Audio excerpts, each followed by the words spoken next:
Someone Like You by Sparkypasker. Read by Distracted by Books. Chapter 39. This chapter comes with trigger warnings, mentions of torture, physical assault, sexual assault, and blood. Chapter 39. An excited energy permeated Class 1A. Aizawa-sensei told them that morning that Midoriya was being released.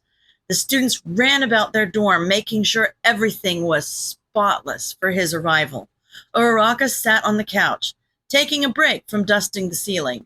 She twisted her fingers together, anxiety beginning to swirl in her gut and intensifying as the clock ticked down the minutes to Midoriya's arrival. "Is everything okay, Ochako-chan?" Sue asked, sitting down next to her. Uraraka looked at Sue. "I'm worried, Sue." "About Midoriya?" "Yeah. You've heard the rumors, right? People in the halls keep talking about the HPSC torturing prisoners in Tartarus. I know I shouldn't be listening to them. Something like that can't possibly be legal, right?" Sue looked at Uraraka silently, a finger pressed to her lower lip.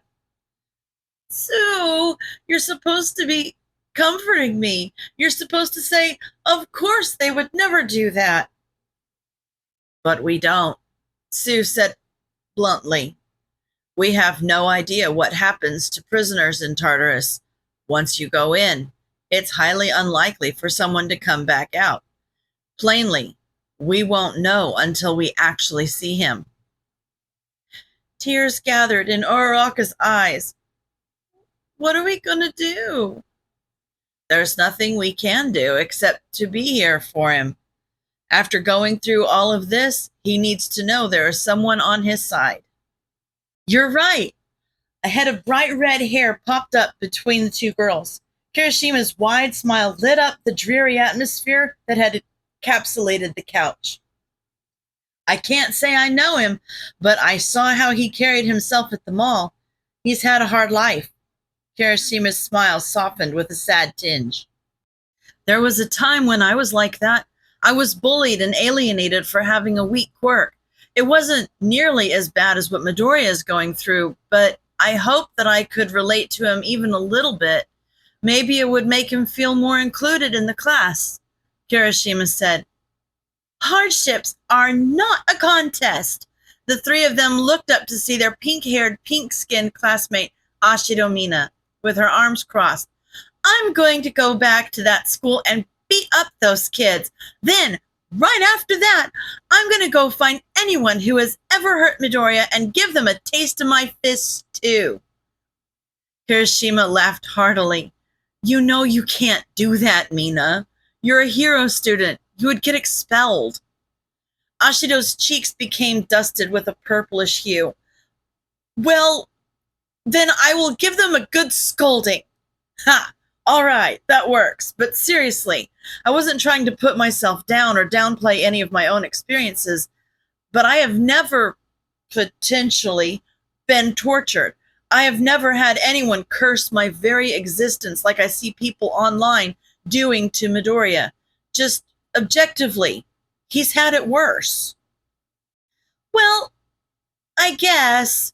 Ashido uncrossed her arms and stood awkwardly in front of the sofa. "But I think you could say that for most of us here," Uraraka interrupted. "We have talked about some of our lives growing up, so you guys know I was bullied because of my family's financial situation.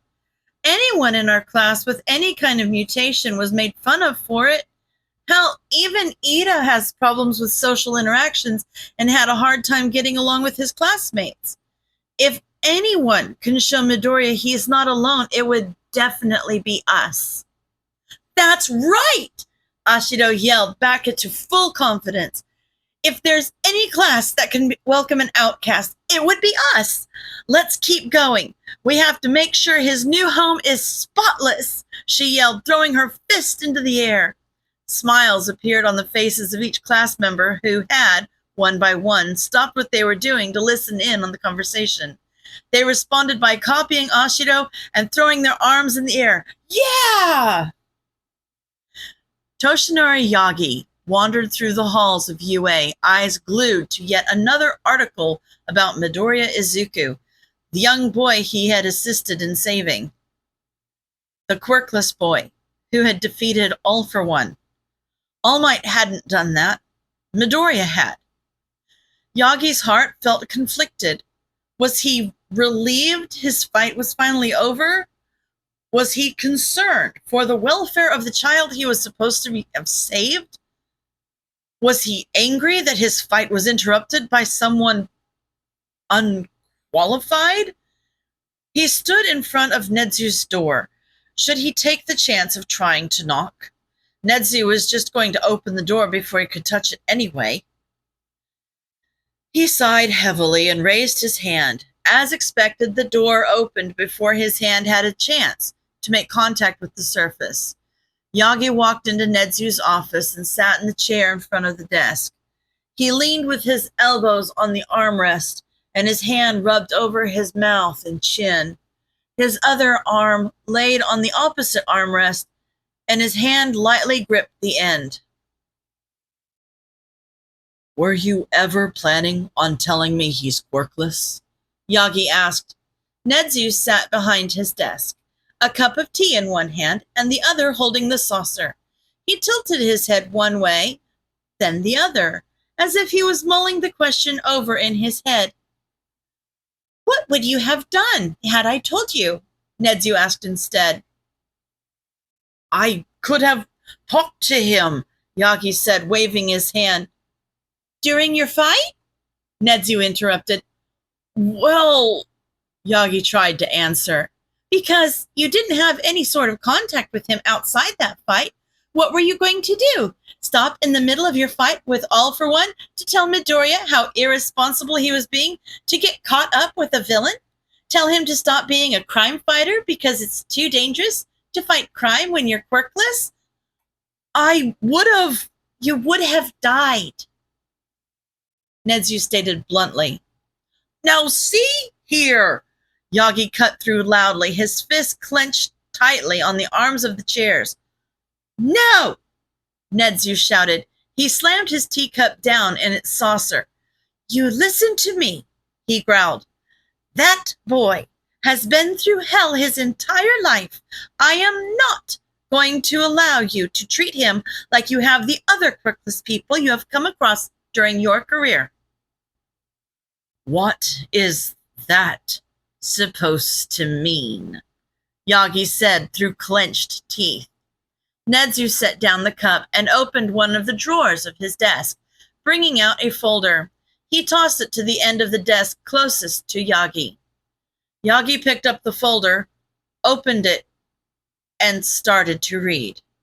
He flipped from one page to the next, reading quietly.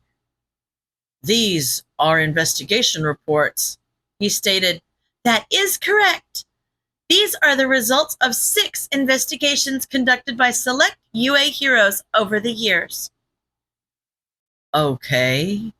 "Read through them one more time and tell me what you notice."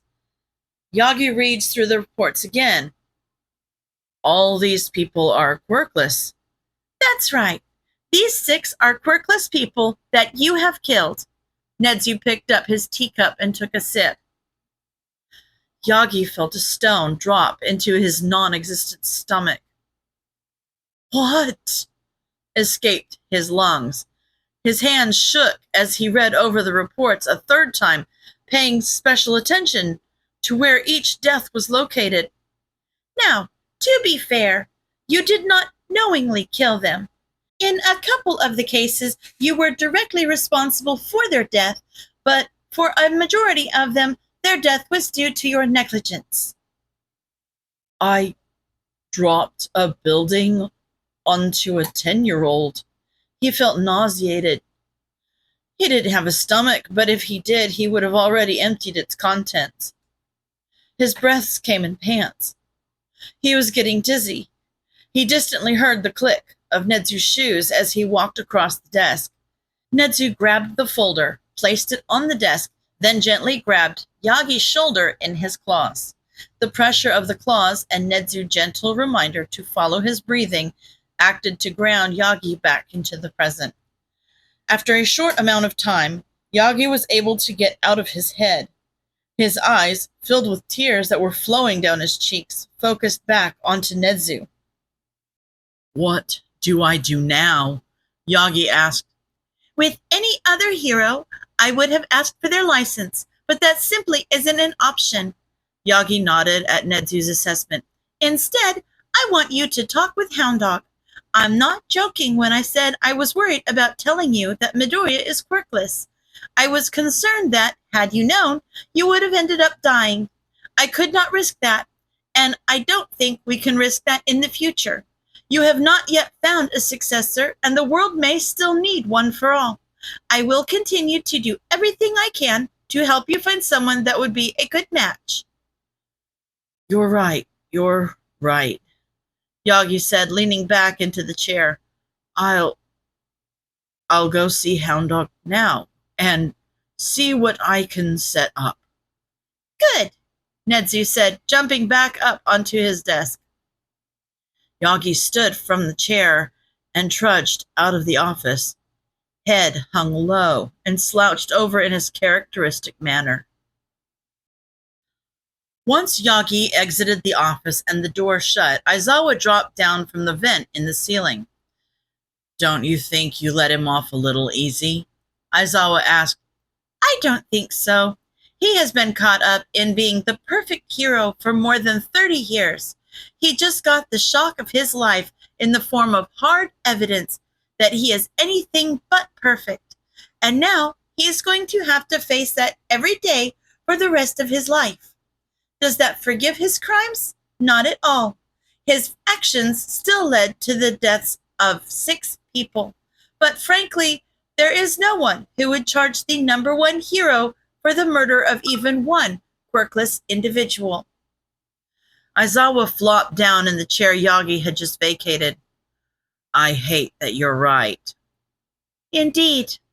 On another note, Midoriya will be here soon." Aizawa nodded. Class 1A is working off their extra energy by cleaning up their entire dorm. Maybe we should have visitors more often if it's going to get them to clean up. "Ah, but remember, Midoriya is not just a visitor. He will be joining UA as a student of Class 1A. Of all the teachers on staff, I believe you would be the one most suited for teaching him how to be a hero." "I think he's already well on his way to being a hero. He has knowledge of laws and tactics. The only thing he lacks is how to work as part of a team." "And self-preservation." "Ah, yeah, and that." If we look at the few videos that have surfaced since his arrest and the clips of him at the fight with All for One, many of his actions have pointed towards him having little care for survival. And I'm the one who is going to teach him how to survive without a quirk that enhances his physical abilities. That, and he will be required to see Hound Dog. Having the ability to survive means nothing if he doesn't have the will. I will make sure to get with Hound Dog to make a schedule that works around his classes. Aizawa stood from the chair, about to follow Yagi to Hound Dog's office. Oh, and Aizawa. Aizawa looked back at Nedzu with a hum. I would like you to meet Midoriya at the gate when he gets here. Gotta make sure he doesn't try to run away, Nedzu said with a twitch of his ear, the only indication that his tea had gone cold and he had not enjoyed it. Aizawa idly wondered how Nedzu would survive in the United States. Most of the time, the tea is served cold. Will do, Aizawa said, a snicker hidden behind a scarf, and walked out the door. Izuku didn't want to go to UA. Don't get him wrong, he was grateful they had gotten him out of Tartarus, but he had no reason to go to UA anymore. It was his dream to attend as a child, but he was an adult now. He was a crime fighter. He didn't need to be a hero. Maybe he would be able to make a break for it before he got there. He discreetly tried to open the door of the car. Crap. They had child locks activated. And there was no way he was going to be able to fight his way out the front seats without crashing the car. Before Izuku could create an escape plan with a higher chance of success, they pulled up to the front gates of UA. The first thing Izuku saw was Eraserhead standing at the curb, hands in his pockets. But Izuku wasn't going to be fooled by his laid-back facade. He knew that if he were to try and get away, Eraserhead would be on him with just a flick of his wrist. He was going to have to figure something out later. When the car stopped at the curb, the men escorting Izuku to UA didn't bother to do anything more than unlock the door so that Eraserhead could open it. Izuku stood from the car. Aizawa barely had the door shut before the HPSC personnel pulled away. Izuku stood silently in front of Eraserhead, still dressed in the paper-thin scrubs and booties provided for the prisoners at Tartarus. Movement caught his eye. Eraserhead took a small plastic card out of his scarf. "This is your student ID. We used the photo that was on file with the police, if that's okay. If you would like your photo retaken, just let me know. This pass will allow you to enter UA's premises, as well as the dorm, the main building, and the outbuildings used for practical hero experience. Make sure to keep your ID on you at all times." Izuku noticed Eraserhead forgot to mention that also meant they could track him, no matter where he was on campus. Eraserhead motioned for Izuku to go first. He stood still for a minute. He really didn't want to go through those gates. Once he did, there was no telling when he would be able to leave. His heart started to race. He couldn't do it. He couldn't go through those gates. Eraserhead knelt down in front of him. "Can you tell me what's going through your head right now?" Izuku took a deep breath, trying to slow his breathing. "I don't need to be a hero," he said. Eraserhead looked at Izuku. "You're right. You don't need to be. You are fully within your rights to continue being a crime fighter. But it's going to be much harder for you now. The HPSC made sure of that." "I've never worried about taking the harder road before," Izuku told him. "Are you sure about that? Didn't you become a crime fighter in the first place because it was easier than becoming a hero?" Izuku's eyes narrowed at Eraserhead in anger. "Of course not," he snarled. "I became a crime fighter because I was told I couldn't be a hero." "And now people are telling you that you can't be a crime fighter. You're willing to defy the odds and prove them wrong now. Why couldn't you do that before?" "Well, that's because..." Izuku stopped short. Why was that? Why was he willing to face the possibility of failure now, but he hadn't been willing to back then? Was it because there had been an easier option available? That's okay. You don't need to know the answer now. Learning how to objectively look at yourself is a skill we hope to cultivate in our students. It's something we want you to learn, but we will be there to teach you every step of the way. Eraserhead stood from his crouch and placed his hand gently on Izuku's upper back. With a slight bit of pressure, Izuku was guided through the gates of UA. The gates closing behind him sounded like a lock being placed on Izuku's future. And he didn't like that it wasn't a future of his making. The first stop after entering UA was to see Netsu. Aizawa led him to the principal's office. School was over for the day, so they fortunately didn't meet anyone on the way there. Aizawa would rather no one see Midoriya right now. The clothes they had given him were clearly soiled and covered in questionable body fluids. Aizawa had to keep his hands in his pockets to prevent Midoriya from seeing his clenched fists. Those bastards at the HPSC hadn't even allowed Midoriya to clean the blood from his face from when he was cut during the fight with All for One. The cut itself was red and swollen.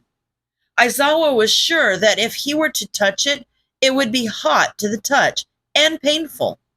It was clearly infected. How Midoriya wasn't showing the least bit of discomfort was baffling. That wasn't to mention his arms. They were covered in bruises and needle punctures that made him look like someone addicted to injectable drugs. Not to mention the dried blood tracking from each puncture. Some of the blood tracks randomly started in the middle of his arm, nowhere near a puncture. Aizawa could only assume that meant that maybe they cleaned the skin prior to inserting needles into him at some point, but it looked like they had quickly decided to skip that step. Aizawa sometimes wished he had All Might's quirk. Those escorts from the HPSC wouldn't have been able to get away so quickly if he had, and they would not have died a quick death. They would have been stripped of their skin slowly and painfully. Aizawa would have put them through every little thing they had inflicted onto Midoriya. Aizawa took a deep breath before entering the office. He really wished they would delay this meeting. But if they didn't do it first thing, it would be impossible to determine when Midoriya would be well enough to have it, and this meeting would determine much of what would be happening in the coming weeks. Midoriya stopped suddenly upon seeing both Recovery Girl and Hound Dog in the office with them and Principal Nezu. I'm sorry for the surprise, but I assure you the only people here are those who are absolutely necessary in your adjustment here. Midoriya nodded hesitantly and slowly walked the length of the room furthest from Recovery Girl. Aizawa saw Hound Dog's nostrils flare and drool begin to pool at the points of his lips that threatened to flare to show his teeth. A low growl sounded from his throat. It was quieter than Aizawa had ever heard out of Hound Dog before. It was so quiet Aizawa could almost trick himself into believing he wasn't growling at all. But Aizawa saw Hound Dog gripping the fabric at his knees. Hound Dog then leaned over to speak into Recovery Girl's hair. With a nod, Recovery Girl took off her white coat, folded it, dropped it to the floor, then used her cane to push it underneath the couch. Nezu was sitting on a couch opposite of those two, a teacup in hand. Aizawa took a seat next to Nezu. Rather than sitting in the chair provided that was stationed at the head of the coffee table, in between Nezu and Hound Dog, Midoriya took one of the chairs from the desk and placed it in the corner of the office next to a window. Aizawa assumed it was so that he could easily pick up the chair to smash through the window to make an escape. Aizawa wasn't going to tell him the windows had tempered glass installed after an attempted assassination on Nezu during his first year as principal. Once everyone was seated, Nezu started their meeting. Hello, Midoriya. Am I a dog, a mouse, or a bear? Well, it doesn't matter, because I'm the principal, Nezu said happily. Nezu's warm and happy act rarely failed to get a smile out of children. Midoriya didn't smile, but a calculated look appeared in his eyes. Aizawa counted that as a win. He had gotten a glimpse of Midoriya's will to live when he made him mad in the front at UI's gates. But anger is not a good emotion to judge a person's will on. Absent is, and always will be, an analyst. Once his need to analyze something new is gone, that is when Aizawa knows his will to live is gone as well. You're actually a stoat base, with a tad of the rest added in, Midoriya spoke softly into the room. Nezu grinned widely and giggled in happiness. Why, you are quite remarkable. I would love to mold that mind into the greatest of all time. Nezu cleared his throat, reining in his excitement.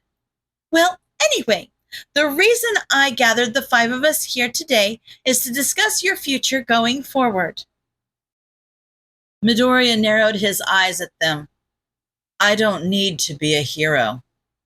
Aizawa sighed in exasperation. It seemed their conversation hadn't changed Midoriya's mind in that manner. That may be, but as things stand, you will be unable to be a crime fighter either. Nedzu sipped some of his tea. What do you mean by that? Izuku asked, an edge of anger still in his voice. The HPSC has effectively made it impossible for you to function as a crime fighter. As you know, only the quirkless are allowed to hold a crime fighter license.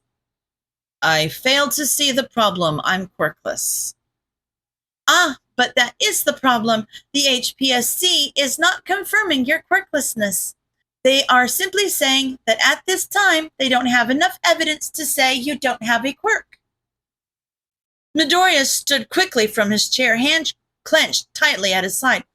What? But then that means whenever you arrest a villain and call the police for transport, you are just as likely to be arrested as well for illegal quirk usage, despite the fact that they don't know what your quirk is. You are all over the news. By this time, everyone knows who you are. You wouldn't be able to fool anyone. Midoriya looked frustrated. His eyebrows were scrunched together and he was biting his lip. Even if that's the case, I'm already enrolled in another school. I can't go to two at once. Nedzu looked at Midoriya sadly. I'm sorry, Midoriya, but you are no longer a student at St. Damian's. What are you talking about? Midoriya asked, shocked. Midoriya, do you know how long you were incarcerated? Maybe a week or two, Midoriya said uncertainly. Today's date is August 31st, Nedzu responded, taking another sip of his tea. What? But that means... Midoriya stopped abruptly in the middle of his sentence. Classes started about 2 weeks ago. You have been expelled due to lack of attendance. Midoriya fell to his seat. Nedzu placed his teacup on the table in front of him, stood from his seat, and walked towards Midoriya. Once he saw Midoriya's muscles tense, he stopped. I know how you feel. Believe me, being confined in an area with no windows could cause anyone to lose track of time. It will take some time to get adjusted. We will set you up with Hound Dog as your counselor, and Recovery Girl will monitor your physical wellness as well as confer with Lunch Rush about your nutritional needs. Your education will take place in Class 1A with Aizawa Shota, Eraserhead, being your homeroom teacher. You will live in the Class 1A dorm with the rest of the students, and you will become a hero. Midoriya nodded. Aizawa assumed he was still in shock. For now, I will have you follow Recovery Girl. She will give you a quick checkup and show you where you can clean up. After that, Aizawa will escort you to the dorms. The hero students received their provisional licenses today, so there will not be any classes tomorrow. This will give you a day of rest before starting class.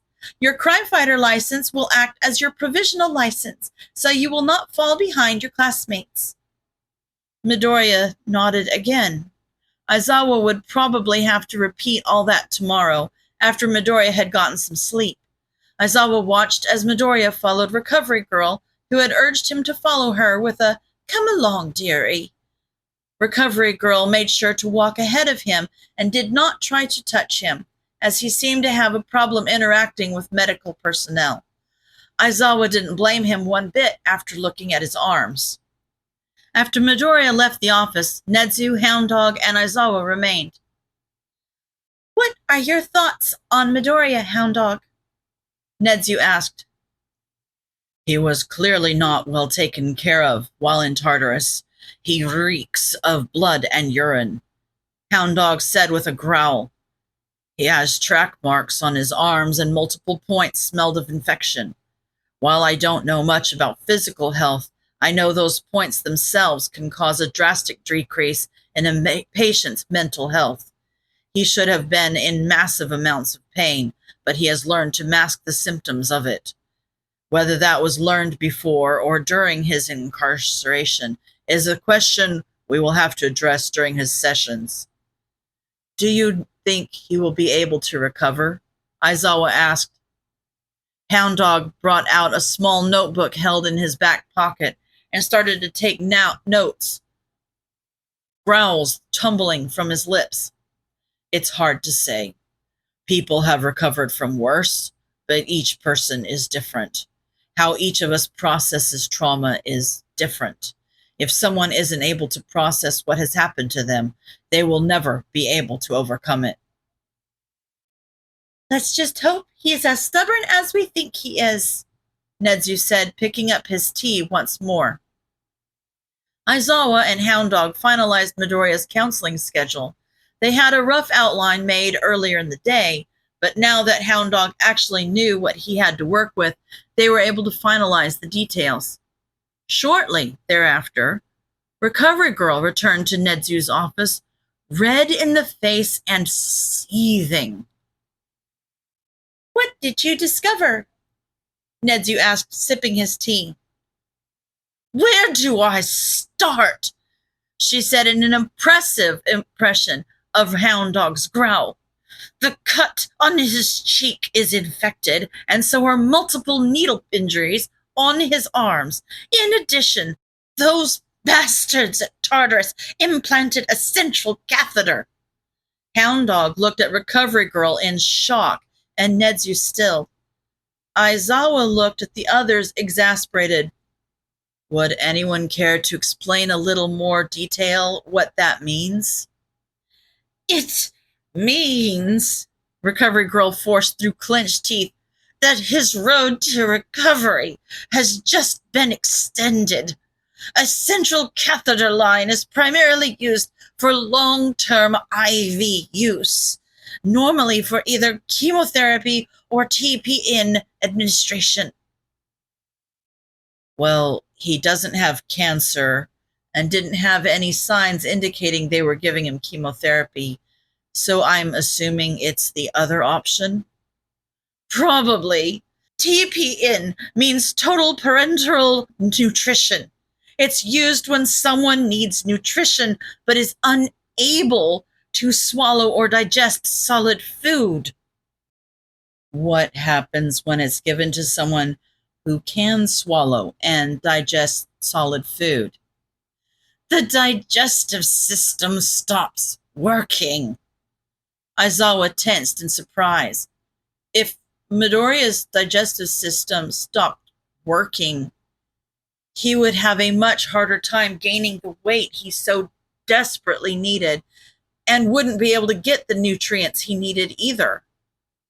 Not to mention, Recovery Girl continued, the catheter site is infected. In my opinion, I don't think Midoriya is currently healthy enough to survive the surgery to remove the catheter. Central lines are implanted directly into a large vein under the collarbone. I would need to be there during the surgery to heal up the wound as soon as possible, but I doubt he has the energy to support the healing process. It doesn't seem like he was given sufficient nutrients to thrive while in Tartarus. My bet would be he was only given enough to keep him at his current nutritional level. But he won't heal if the catheter is not removed, Nedzu said, still not moving. That's right. The infection will continue to thrive as long as the catheter is in place, Recovery Girl affirmed. So we give him antibiotics to stave off the infection from getting worse until he is physically able to survive having it removed? Aizawa asked. That will be our only option for now, Recovery Girl nodded, but there is a problem with that too. His digestive system.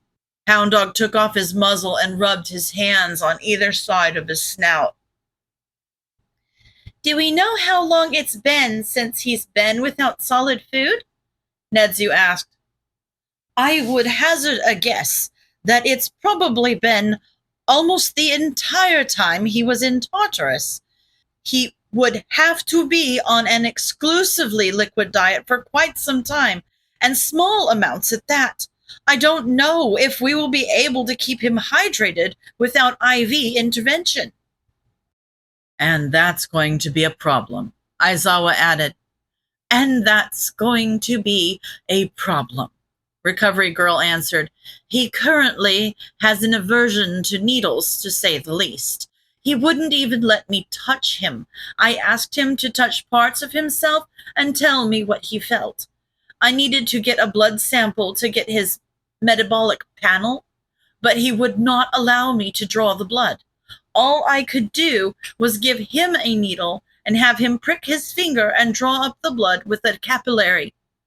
And I have a bad feeling about what I'm going to find.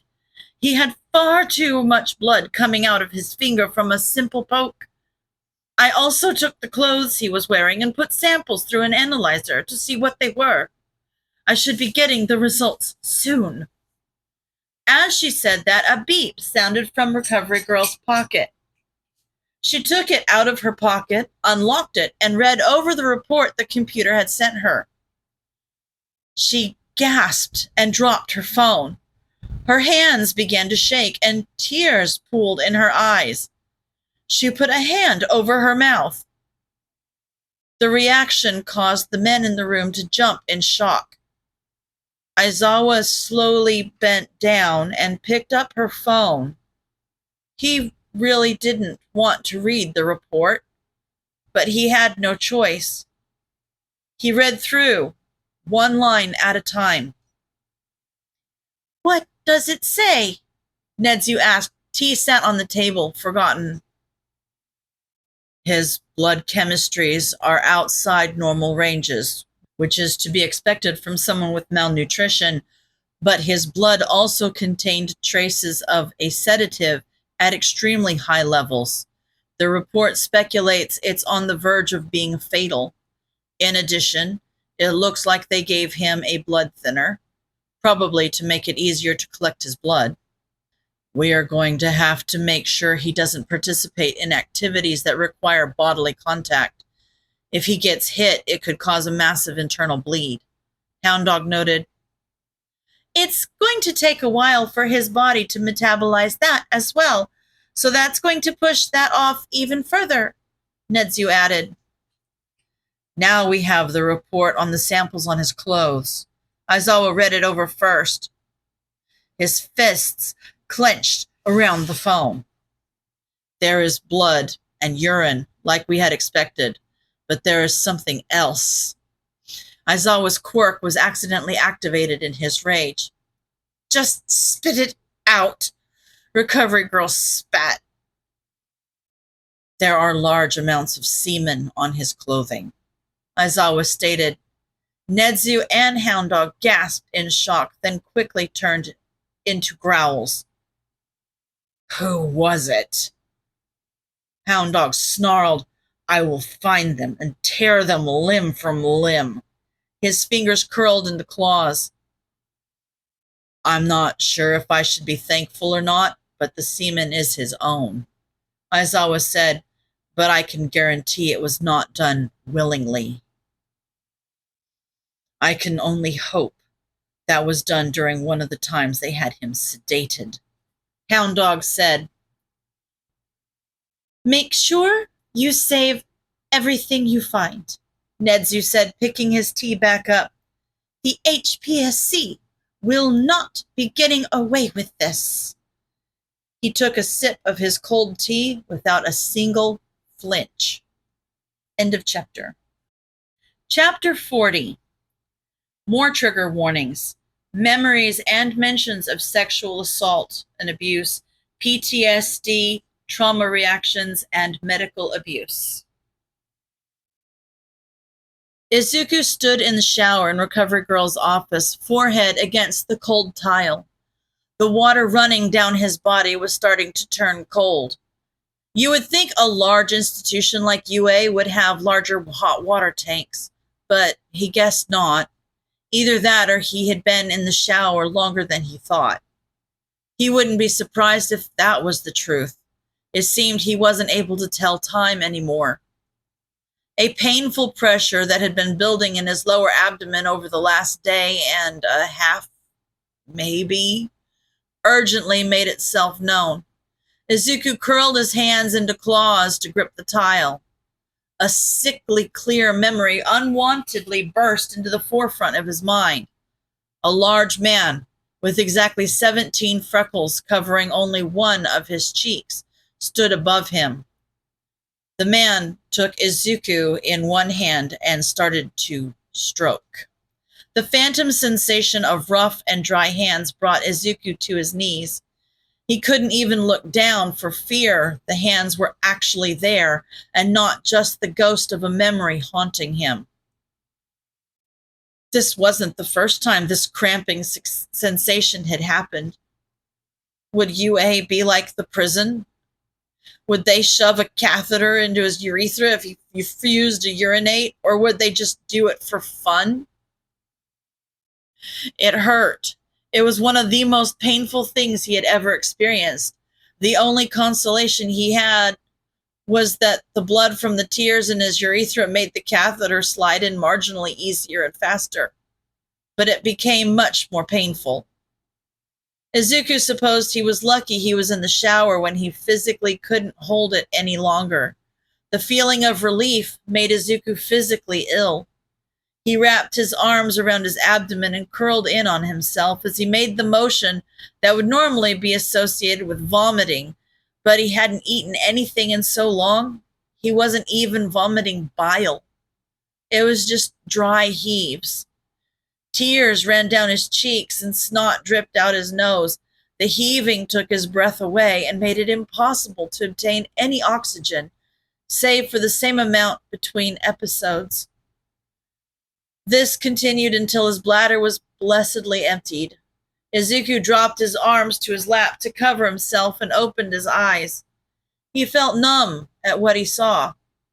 The bottom of the shower was coated in a layer of mostly red urine with a hint of yellow, some areas turning orange, with blood clots and dried flecks of scab scattered throughout. And now that he was finished vomiting, he could also feel a sharp, burning sensation coming from his nether region. The now ice-cold water sprayed down over him, gently washing away the evidence of his shame. The warmth of his urine gradually cooled to the temperature of the water.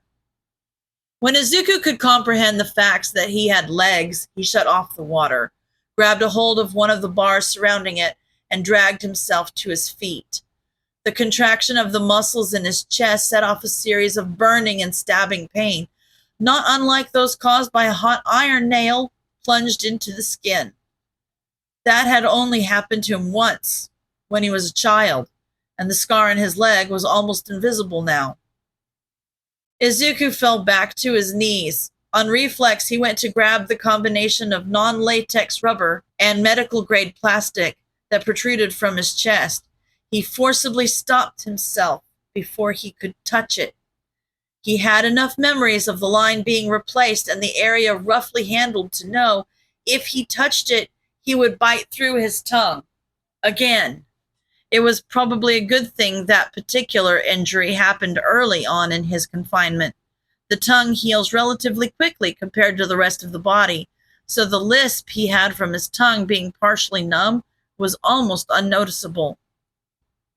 When the pain subsided into more of a dull throbbing, Izuku used the little bit of strength he had left in his legs to hobble to his feet. This time he did not put any weight on his arms, but did use the bars to keep his balance. Right outside the shower was a bench with a box with the words "Lost and Found" written in thick black marker. Izuku lowered himself onto the towel that was placed purposefully on the bench. It was then that he realized he was nearly completely dry. The only thing that was still soaked was his hair. This wasn't uncommon. His hair was thick and curly, and would often take hours to dry. Izuku picked up a black shirt from the bottom of the box.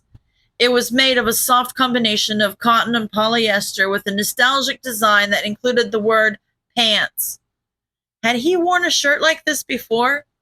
He couldn't remember. Maybe it was something his sperm and egg donors had bought for him as a joke before he had been diagnosed as quirkless.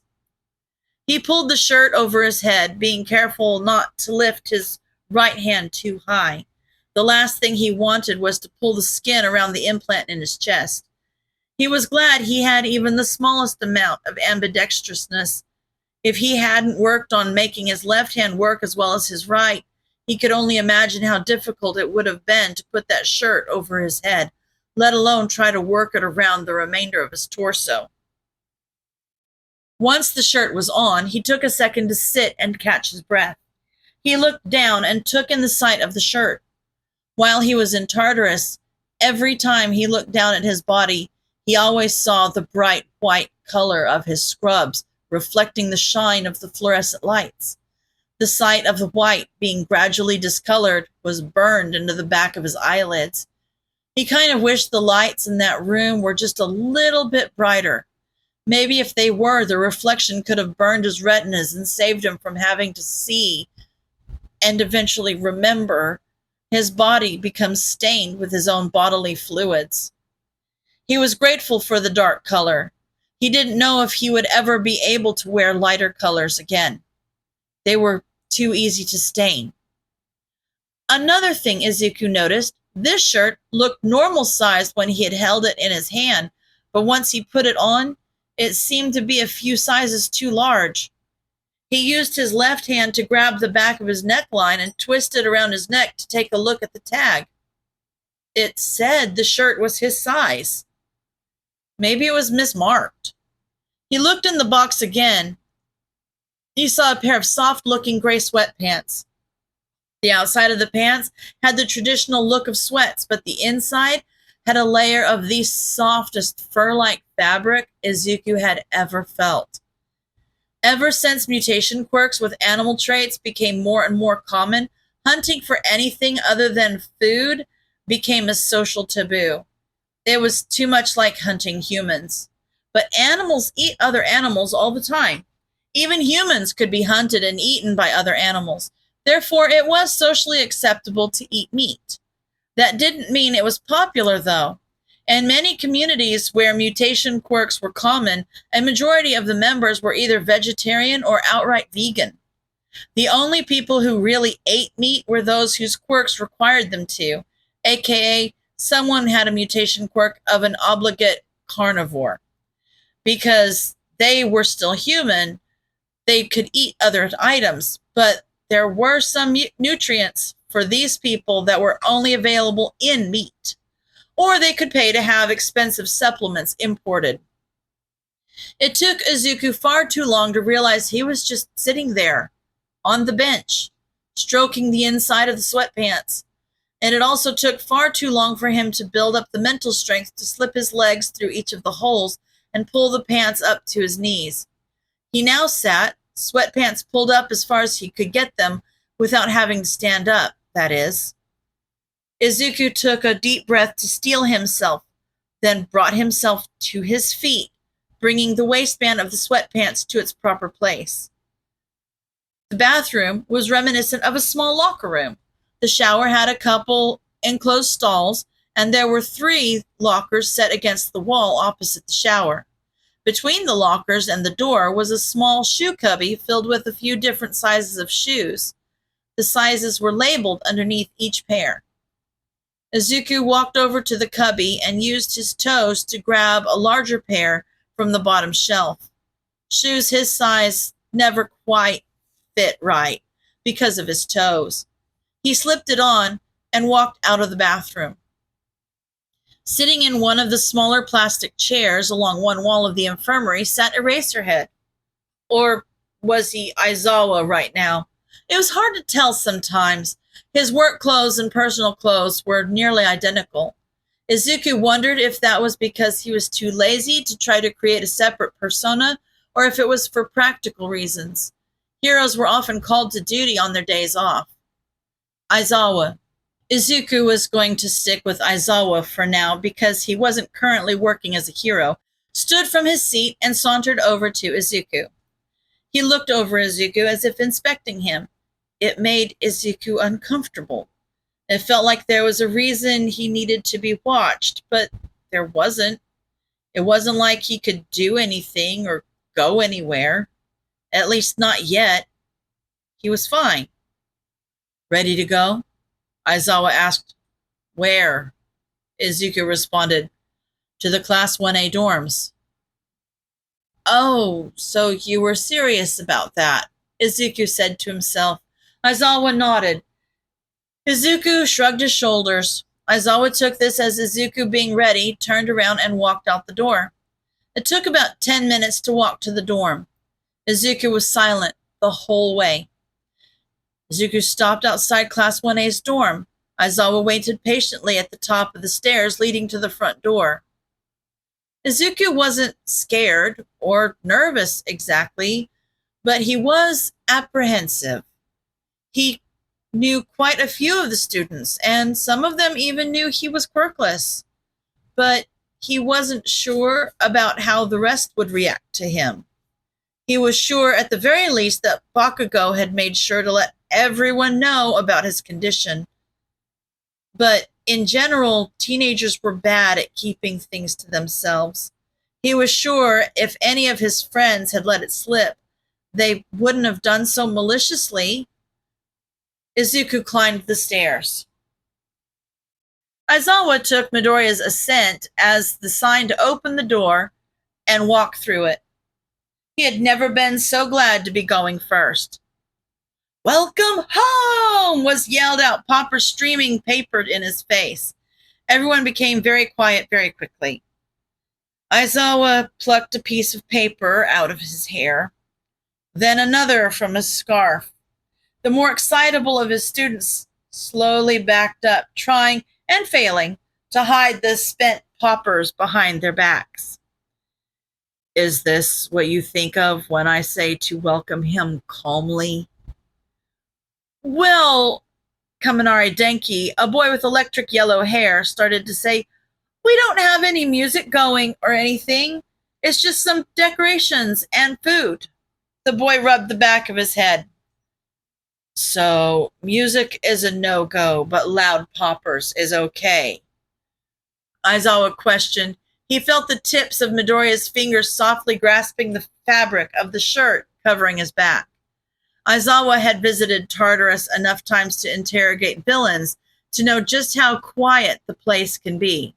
Constantly on edge, just waiting for one of his tormentors to enter his cell. After being prisoner there for over a month, he could only imagine what the sudden sound of a popper would do to Midoriya's nerves. Uraraka stepped up in front of her classmates.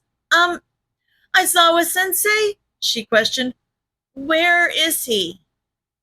Hearing his friend's voice, Midoriya shuffled slightly to make some noise and peeked out from around Aizawa's arm. Uraraka's tears gathered in her eyes.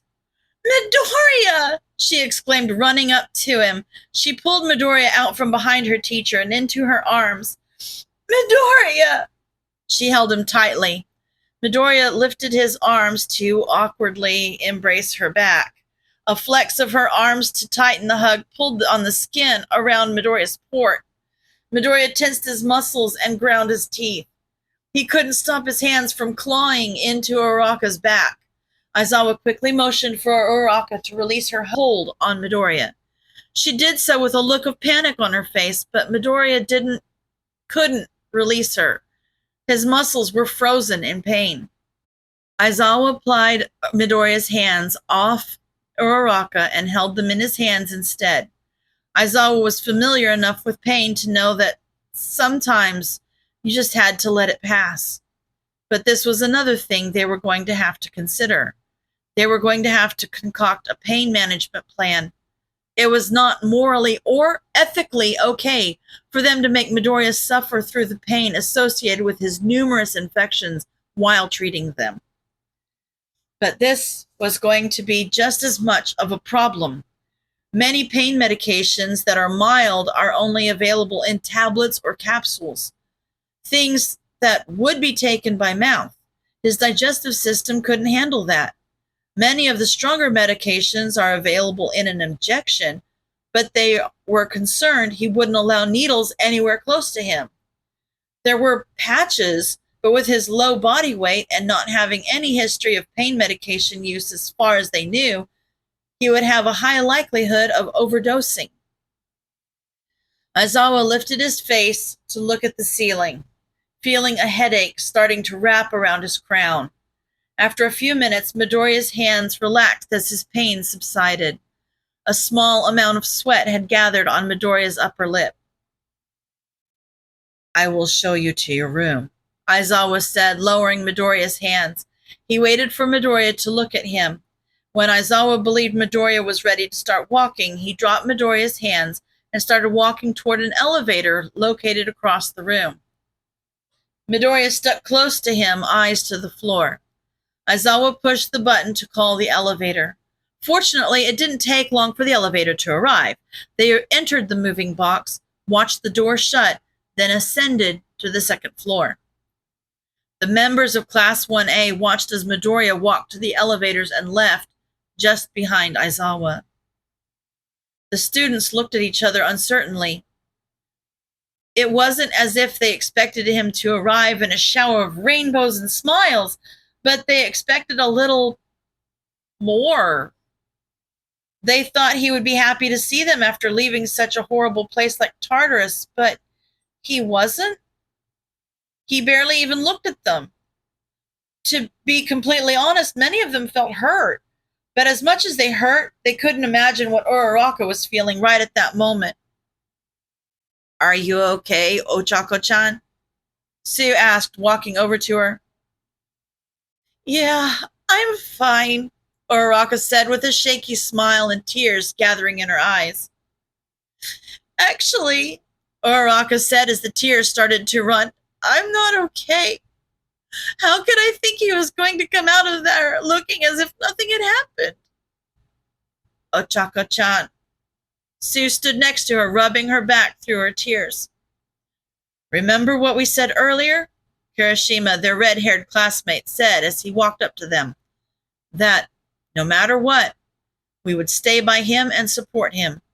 Kirishima's eyebrows were furrowed in worry. His eyes were constantly flickering back and forth between the closed elevator doors and Uraraka. "Yeah, you're right," Uraraka responded. "We just have to be there." Aizawa led Izuku to the second to last room. "This will be your room for the remainder of the school year. Next school year, you will be moved to the second-year dorms and the third-year dorms after that. They all have the same layout, so it should be fairly easy to become accustomed to the accommodations.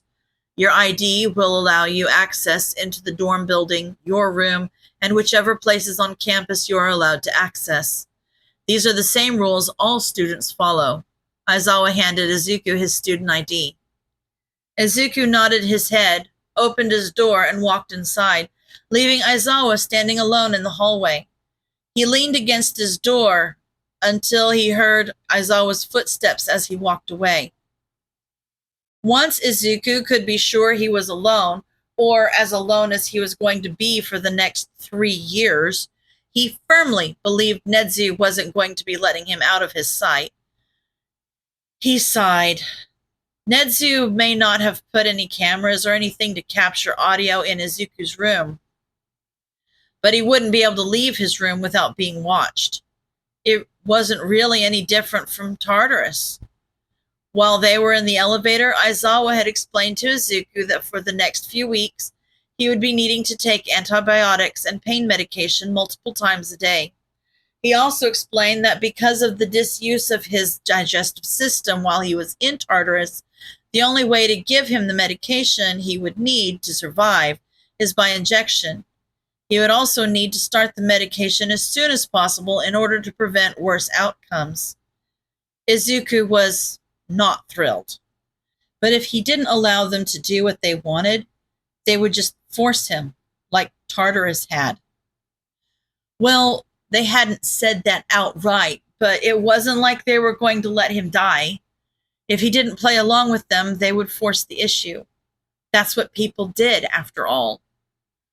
Izuku walked over to the bed and sat down while tossing his new ID onto the desk next to it. The ID landed next to a very familiar-looking laptop. The sight surprised Izuku. Uraraka must have told Aizawa where he lived. She was the only one who knew, after all. But what surprised him more than having his computer back was the fact that UA was able to grab it before the HPSC. They were well known for having all sorts of connections and ways to find the information they wanted. Izuku scooped up his laptop, then scooted back to lean against the headboard. He set the computer in his lap and opened the lid. After a few strokes of the keys, he received yet another surprise. No one had tried to access it. But why?